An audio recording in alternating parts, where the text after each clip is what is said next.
Chapter 3. George didn't mean to get into trouble. It's just that he got these great ideas, like on the first day at sea when he had climbed up the huge ladder into the crow's nest. "Aunt Daisy!" he yelled, waving his arms. She had looked up, and she almost fainted. And yesterday, George had explored the entire ship. Aunt Daisy kept warning him that he'd get lost. She said that the ship was like a maze, but George could always find his way, even even in the huge forest that stretched out behind the farm. Mama used to say that George had a map of the world behind his eyes. He saw the engine rooms and the boiler rooms, and wound up on the third class recreation deck. He was watching some boys play marbles when he noticed that he was alone. A little boy was staring up at him with huge eyes the color of amber glass. "See," the boy said, "see," and he held out a postcard of the Statue of Liberty. He looked so proud, like he carved that big lady himself. George felt like he had to show something in return. So he took out his good luck charm, the bow tie knife Papa has given him for his ninth birthday.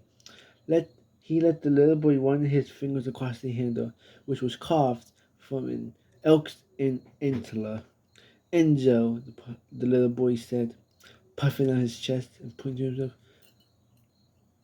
"George," said George. "You go." The little boy cried with a smile. The man sitting near them laughed. He was reading an Italian-English dictionary and had the same huge eyes as the boy. George guessed that George guessed right that he was Angel's father. "Marco," he said, shaking George's hand, "you you are our first American friend." Must have been studying that dictionary pretty hard because George understood everything he said. George learned that Angel was 4 years old. He lost his mama too. He and Marco came from a little town in Italy, and now they were moving to New York City. George told Marco about their farm and their trip and explained that any decent person living in New York had to be a Giants fan. For some reason, Marco thought that was funny. When it was time for George to leave, Angels got upset. Very upset. "Gringo!" he howled, loud enough for the entire ship to hear. People stared and put their hands over their ears. Marco promised that they'd see George again, but Angel wouldn't quit howling. George had never heard anything so loud. By the time Angel let go of George's leg and George went back to the chute, Aunt Daisy was practically howling too.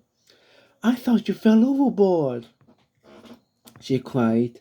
But even then, she wasn't really mad. She didn't get really mad until last night. How that lady screamed when George came sliding down the banister, like he was like really was a giant squid. George didn't mind getting yelled at. He was used to it. Not a day at school went by without Mr. Landers shouting, "George, settle down," and "Papa." Well, he always seemed to be mad at George, but not Aunt Daisy. And being on this trip was supposed to make her happy. Happy for the first time since her husband died last year. It had been Uncle Cliff's dream to be on the maiden voyage of the Titanic. He struck it rich selling automobiles and had plenty of money to pay for one of the biggest shoots on the ship. When Uncle Cliff had his accident, George was sure Aunt Daisy would cancel the trip. Instead, she invited George and Phoebe to go with her. And to George's shock, Papa said they could. Your aunt's going on this trip to find a little peace, he said to George. I expect you to be a perfect gentleman. And if he wasn't, George knew he'd be shipped off to that army school for sure.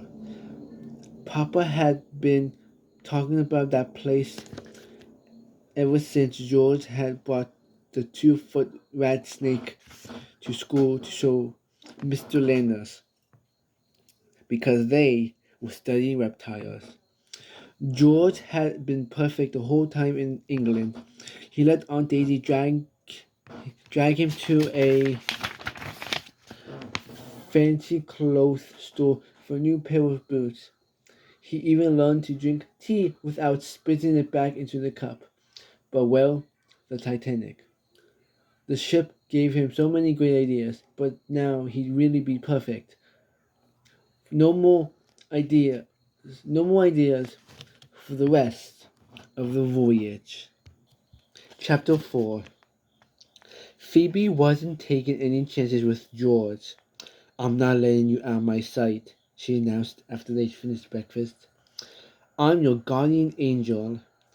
I didn't know angels wore spectacles, he said, tugging on one of Phoebe's curls. The small ones do, Phoebe said, grabbing George's arm.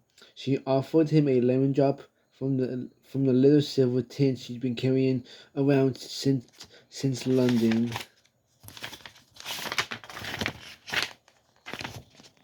George made a face. He hated those old lady candies. George wanted to go find Marco and Enzo and hear more about Italy.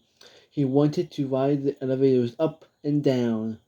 Hardly any other ship in the world had elevators. Better yet, he wanted to find Mr. Andrews, the ship's designer.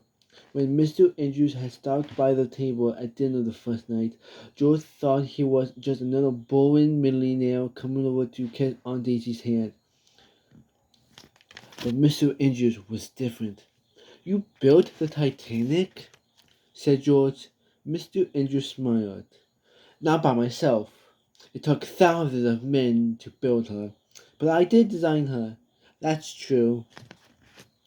He invited George and Phoebe to come with him to the first class writing room.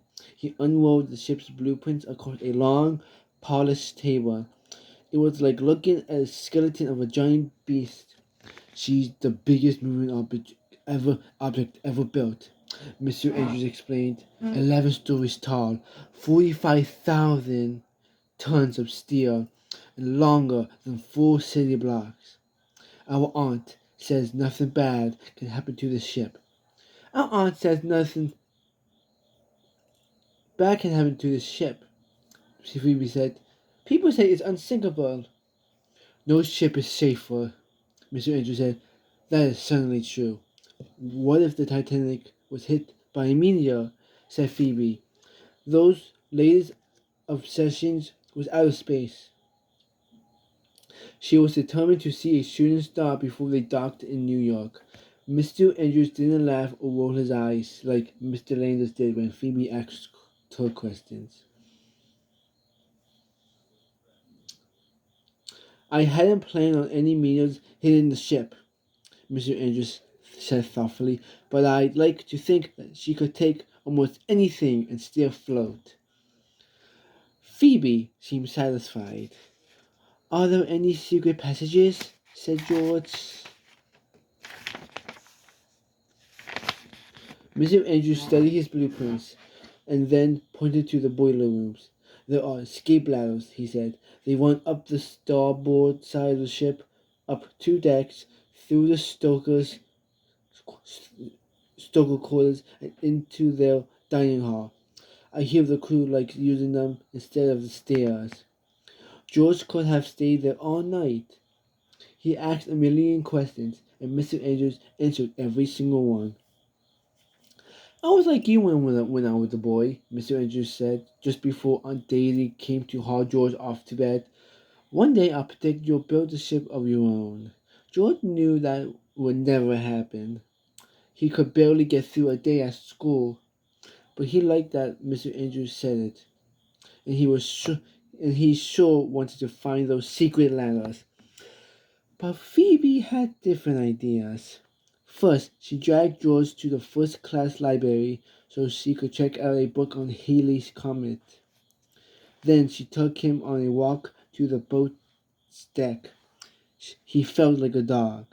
Strange, Phoebe said, looking at the lifeboat that hung just off the deck. There were only 16 boats. That's not nearly enough for everyone. The ship's unsinkable, said George. So do we really need lifeboats at all? Phoebe stared at the boats and shrugged. I guess you're right, she said. And then she announced that it was time to see how many ladies were wearing hats with blue feathers. George groaned. This would be the most boring day of his life. But at least nobody was yelling at him.